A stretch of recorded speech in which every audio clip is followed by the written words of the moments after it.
Hello guys, my name is Hemlata Sharma and स्वागत है आपका इस यूट्यूब चैनल जिसका नाम है ब्रीफ कंसेप्ट्स फॉर यू। तो आज हम बात करेंगे प्लेटो के आदर्श राज्य के बारे में। ये प्लेटो की सीरीज़ का 7वां पार्ट है। इससे पहले भी प्लेटो की सीरीज़ के 6 पार्ट आ चुके हैं। अगर आपको उनके बारे में जानना है तो उनका लिंक मैंने डिस्क्रिप्शन में दे दिया है, आप वहाँ से जाके देख सकते हैं। तो स्टार्ट करते हैं प्लेटो के आदर्श राज्य के बारे में। देखिए, यहाँ पे सबसे पहला क्वेश्चन ये उठता है कि प्लेटो अपने आदर्श राज्य की स्थापना क्यों करना चाहते थे। क्योंकि प्लेटो के समय में एथेंस में राजनीतिक और सामाजिक अराजकता उत्पन्न हो गई थी, जिसके परिणाम स्वरूप प्लेटो ने रिपब्लिक में आदर्श राज्य की कल्पना प्रस्तुत की। अर्थात एथेंस में उस समय अभिजात वर्ग का शासन हुआ करता था, जिससे अभिजात वर्ग ने वहां पर राजनीतिक और सामाजिक अराजकता उत्पन्न कर दी, जिसका क्या हुआ कि प्लेटो पर बहुत गहरा इफेक्ट पड़ा। और उसी के परिणाम स्वरूप प्लेटो ने रिपब्लिक में एक आइडियल स्टेट, एक आदर्श राज्य की कल्पना प्रस्तुत की या पेश की। आदर्श राज्य के स्वरूप का निर्धारण करते समय उन्होंने केवल इस बात पर जोर दिया कि राज्य का स्वरूप कैसा होना चाहिए, राज्य का नेचर कैसा होना चाहिए। प्लेटो एक ऐसे आदर्श राज्य की रचना करना चाहते थे जिसमें किसी भी प्रकार की त्रुटि ना हो, यानी किसी भी प्रकार की मिस्टेक ना हो, गलती ना हो, या फिर किसी भी प्रकार की कमी ना हो, जो पूर्ण रूप से आदर्श मॉडल हो। प्लेटो ने इस बात की चिंता नहीं की कि आदर्श राज्य व्यवहारिक है या नहीं है, अर्थात जो आदर्श राज्य है वो व्यवहारिक होगा या नहीं। प्लेटो ने भी स्वयं स्वीकार किया है कि उनका आदर्श राज्य केवल शब्दों में निर्मित है, क्योंकि उनके विचार से पृथ्वी पर यह कहीं भी नहीं है। अब हम आदर्श राज्य के आवश्यक तत्वों के बारे में देखते हैं। आदर्श राज्य के जो निर्माणक आदर्श राज्य के 3 वर्ग होंगे: उत्पादक वर्ग, सैनिक वर्ग और दार्शनिक वर्ग। और आदर्श राज्य की जो बागडोर है वो दार्शनिक शासक के हाथों में होगी, जिसे प्लेटो शिक्षा के माध्यम से तैयार करेगा। आदर्श राज्य के आधार स्तंभ शिक्षा और साम्यवाद होंगे। आदर्श राज्य की आधारशिला न्याय होगी। तो अब हम देखते हैं आदर्श राज्य के निर्माणक 3 वर्ग।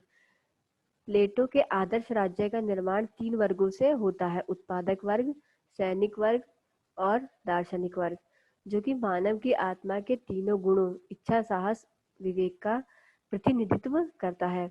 अर्थात व्यक्ति में 3 गुण होते हैं: इच्छा, साहस और विवेक। और जिस व्यक्ति में जो गुण प्रधान होता है वो व्यक्ति उसी वर्ग को अपनाता है। जैसे कि उत्पादक वर्ग में इच्छा इच्छा जो गुण है वो प्रधान होगा, और सैनिक वर्ग में साहस की भावना होगी, और दार्शनिक वर्ग में विवेक की प्रधानता होगी। तो इस तरह से प्लेटो ने गुणों के आधार पे जो वर्ग अपनाने के लिए कहा है। जो प्लेटो का आदर्श राज्य है वो कार्य विभाजन के सिद्धांत पर आधारित है। अर्थात जो ये तीनों वर्गों को अपना कार्य एक दूसरे के कार्य में बिना हस्तक्षेप किए करना होगा। और जो संरक्षक वर्ग है जिसमें प्लेटो ने सैनिक वर्ग और दार्शनिक वर्ग को ही इंक्लूड किया है। प्लेटो के अनुसार जो राज्य के ये जो तीनों वर्ग हैं इनको अपना अपना कार्य अपने गुणों के अनुसार ही करना चाहिए। तो इस तरह से प्लेटो ने जो अपना आदर्श राज्य है वो कार्य विभाजन के सिद्धांत पर आधारित किया है। अब हम देखते हैं आदर्श राज्य की आधारशिला न्याय। प्लेटो के अनुसार आदर्श राज्य की नींव न्याय के सिद्धांत पर टिकी हुई है। कार्य विभाजन एवं विशिष्टीकरण की धारणा के आधार पर इन तीनों वर्गों को अपना अपना कार्य एक दूसरे के कार्य में हस्तक्षेप किए बिना करना होता है। अर्थात इन तीनों वर्गों को अपना जो कार्य है वो एक दूसरे के कार्य में बिना किसी हस्तक्षेप के करना होता है। यानी कि इन तीनों वर्गों को दायित्वपूर्ण अपने कर्तव्यों का निर्वहन करना होता है। इसीलिए न्याय राज्य का वह गुण है जो राज्य के वर्गीकरण और कार्य विभाजन को सुचारू रूप से कायम रखता है। प्लेटो के अनुसार जिस राज्य में नागरिक अपने अपने क्षेत्रों में कार्य करते हैं वही राज्य न्याय पर आधारित होता है। अब हम आदर्श राज्य के आधार स्तंभ के बारे में देखते हैं, जिसे प्लेटो ने शिक्षा और साम्यवाद को माना है। यदि आदर्श राज्य की आधारशिला न्याय का सिद्धांत है, तो आदर्श राज्य के आधार स्तंभ, जो मूलभूत आधार स्तंभ है, वो शिक्षा और साम्यवाद है। अब देखिए, प्लेटो के अनुसार शिक्षा जो है वो व्यक्ति को एक विशेष कार्य का प्रशिक्षण देकर उसे वही कार्य करने की प्रेरणा देती है। और शिक्षा द्वारा जो जिन भावनाओं को जिन गुणों को मजबूत किया गया है उन्हें साम्यवाद द्वारा क्रियाशील बनाया जाता है, यानी साम्यवाद द्वारा उन्हें प्रैक्टिकल में लाया जाता है। अब प्लेटो ने शिक्षा के लिए भी कुछ चीजें बताई है, जैसे कि शिक्षा राज्य के द्वारा दी जानी चाहिए और स्त्री और पुरुष दोनों के लिए इक्वल शिक्षा होनी चाहिए। और शिक्षा का जो पर्पज है वो शरीर और मस्तिष्क दोनों का विकास करना होना चाहिए। शिक्षा का उद्देश्य व्यक्ति को उत्तम नागरिक बनाना भी होना चाहिए। और शिक्षा द्वारा दार्शनिक शासक प्लेटो ने तैयार किए हैं। अब हम देखते हैं प्लेटो ने अभिभावक वर्ग, जिसमें कि प्लेटो ने दार्शनिक वर्ग और सैनिक वर्ग को इंक्लूड किया है, उनके लिए एक सामाजिक व्यवस्था का सुझाव दिया है, जिसमें कि संपत्ति का साम्यवाद और स्त्रियों का साम्यवाद या फिर परिवार का साम्यवाद आता है। प्लेटो का जो साम्यवाद है वो केवल दो वर्गों पर ही लागू होता है, शासक वर्ग और सैनिक वर्ग, क्योंकि यही लोग शासन को चलाते हैं। तो इसीलिए प्लेटो ने इन्हें इन दो, संपत्ति और स्त्रियों से दूर रहने के लिए कहा है। उत्पादक वर्ग पर प्लेटो का साम्यवाद लागू नहीं होता है, क्योंकि प्लेटो के अनुसार जो प्लेटो ने की शिक्षा के द्वारा जो व्यक्ति में जो गुण उन्होंने उत्पन्न किए हैं, हो सकता है कि व्यक्ति के सामने अगर कठिन परिस्थितियां आ जाती हैं तो व्यक्ति क्या होता है कि उन चीजों को भूल जाता है और उससे क्या होता है कि वो अपने जो स्वार्थी बन जाता है। इसीलिए प्लेटो ने इन दोनों वर्गों के लिए संपत्ति और स्त्रियों से दूर रहने के लिए कहा है। अर्थात प्लेटो ने इन दोनों समस्याओं से ही इन दोनों वर्गों को छुटकारा दिलाने की कोशिश की है। अब हम देखते हैं प्लेटो ने आदर्श राज्य की जो बागडोर है वो दार्शनिक शासक के हाथों में दी है।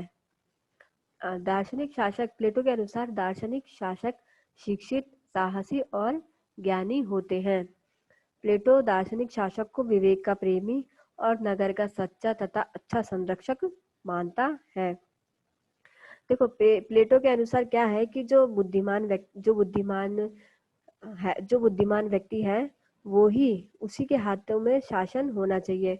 और प्लेटो के अनुसार दार्शनिक शासक ही बुद्धिमान व्यक्ति होता है, जो कि जो स्त्री और संपत्ति से दूर रहता है, दूर रहते हुए मतलब अच्छे से शासन चला सकता है, जिससे कि क्या होगा कि संपत्ति और स्त्री के मतलब चीजों पर उसका फोकस नहीं जाएगा। उसका केवल फोकस राज्य को राज्य पर किस प्रकार शासन चलाना है, उसी बात पर हमेशा उसका फोकस रहेगा, उसी बात पर उसका जोर रहेगा। तो अब बारकर कहते हैं कि दार्शनिक शासक केवल अनुबंध मात्र या योग, जिस संपूर्ण विधि के अनुसार आदर्श राज्य के निर्माण की ओर बढ़ा गया है, उसका वह दार्शनिक शासक एक तर्कसंगत परिणाम है। अब हम देखते हैं अरस्तु द्वारा आलोचना, अर्थात प्लेटो ने जो आदर्श राज्य की आलोचना की है, अरस्तु द्वारा प्लेटो के आदर्श राज्य की आलोचना की गई है, उसके बारे में हम देखते हैं कि अरस्तु किस प्रकार से प्लेटो के आदर्श राज्य की आलोचना करते हैं।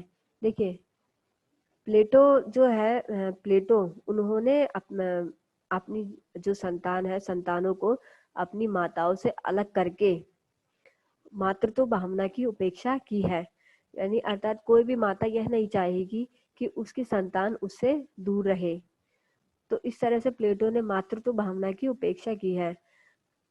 अरस्तु के अनुसार प्लेटो ने निम्न वर्ग, उत्पादक वर्ग की उपेक्षा की है, जो कि जनसंख्या का एक बहुत बड़ा भाग है। और इससे क्या होगा कि जो समाज है वो दो समुदायों में बंटने का खतरा उत्पन्न हो जाता है, जिससे कि राज्य की एकता को खतरा उत्पन्न होने का डर रहता है। प्लेटो का साम्यवाद मानवीय प्रकृति के मूल सिद्धांतों के विरुद्ध है।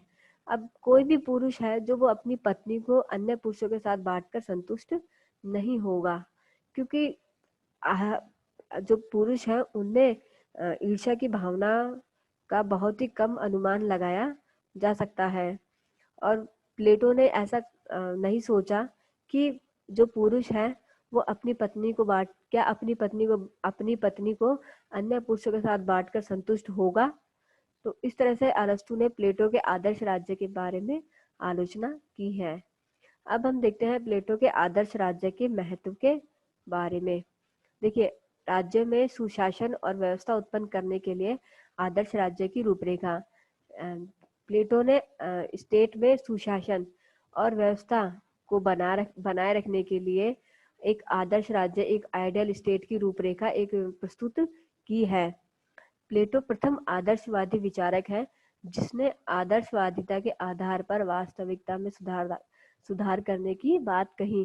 देखिए, प्लेटो ऐसे पहले आइडियलिस्ट विचारक है जिन्होंने आइडियलिज्म के आधार पर जो रियलिटी है उसमें सुधार करने की बात कही है।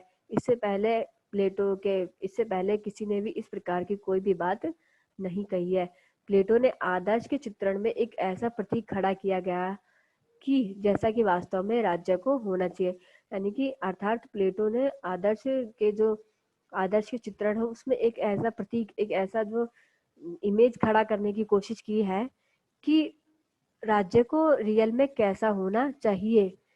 तो इस तरह से प्लेटो के आदर्श राज्य का महत्व है। और अगर आपको ये वीडियो पसंद आया हो तो प्लीज़ लाइक कीजिए, शेयर कीजिए और चैनल को सब्सक्राइब करना ना भूलें। Thank you.